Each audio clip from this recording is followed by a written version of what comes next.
Dear friends, today the Collections of English Stories channel continues to introduce you to Pride and Prejudice written by Jane Austen. Please continue to support Collections of English Stories channel by clicking the subscribe button. Invite you to listen. Thank you so much. Please like, share and subscribe.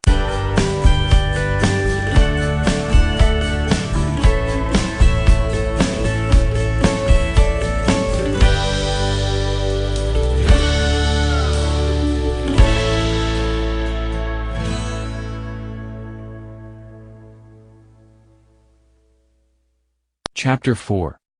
When Jane and Elizabeth were alone, the former, who had been cautious in her praise of Mr. Bingley before, expressed to her sister just how very much she admired him.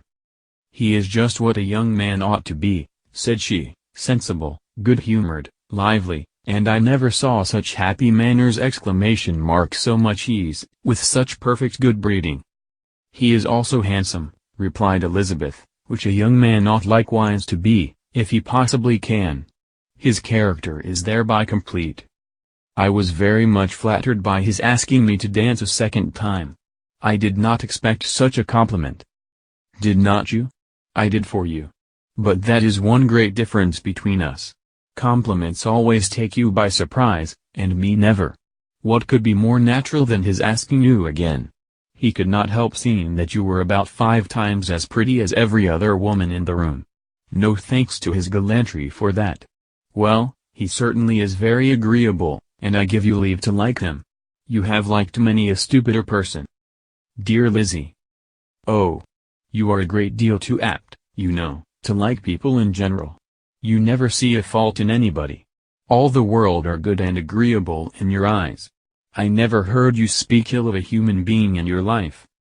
I would not wish to be hasty in censuring anyone, but I always speak what I think. I know you do, and it is that which makes the wonder. With your good sense, to be so honestly blind to the follies and nonsense of others. Affectation of candor is common enough, one meets with it everywhere.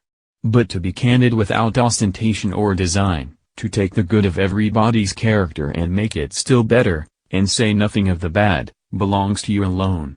And so you like this man's sisters, too, do you? Their manners are not equal to his."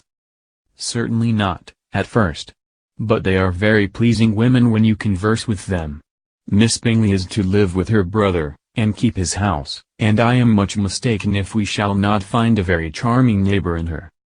Elizabeth listened in silence, but was not convinced. Their behaviour at the assembly had not been calculated to please in general, and with more quickness of observation and less pliancy of temper than her sister, and with a judgment too unassailed by any attention to herself, she was very little disposed to approve them.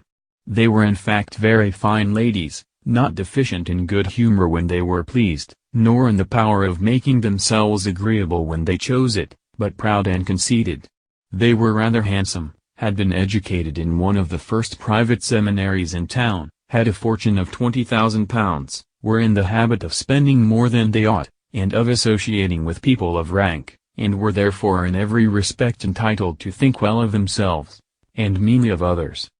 They were of a respectable family in the north of England, a circumstance more deeply impressed on their memories than that their brother's fortune and their own had been acquired by trade.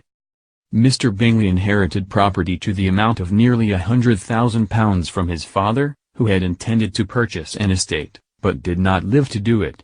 Mr. Bingley intended it likewise, and sometimes made choice of his county, but as he was now provided with a good house and the liberty of a manor, it was doubtful to many of those who best knew the easiness of his temper, whether he might not spend the remainder of his days at Netherfield, and leave the next generation to purchase. His sisters were anxious for his having an estate of his own, but, though he was now only established as a tenant, Miss Bingley was by no means unwilling to preside at his table. Nor was Mrs. Hurst, who had married a man of more fashion than fortune, less disposed to consider his house as her home when it suited her. Mr. Bingley had not been of age 2 years, when he was tempted by an accidental recommendation to look at Netherfield House. He did look at it, and into it for half an hour, was pleased with the situation and the principal rooms, satisfied with what the owner said in its praise, and took it immediately. Between him and Darcy there was a very steady friendship, in spite of great opposition of character. Bingley was endeared to Darcy by the easiness, openness, and ductility of his temper, though no disposition could offer a greater contrast to his own, and though with his own he never appeared dissatisfied. On the strength of Darcy's regard, Bingley had the firmest reliance, and of his judgment the highest opinion. In understanding, Darcy was the superior. Bingley was by no means deficient, but Darcy was clever. He was at the same time haughty, reserved, and fastidious, and his manners, though well-bred, were not inviting. In that respect his friend had greatly the advantage. Bingley was sure of being liked wherever he appeared. Darcy was continually giving offence. The manner in which they spoke of the Meryton assembly was sufficiently characteristic.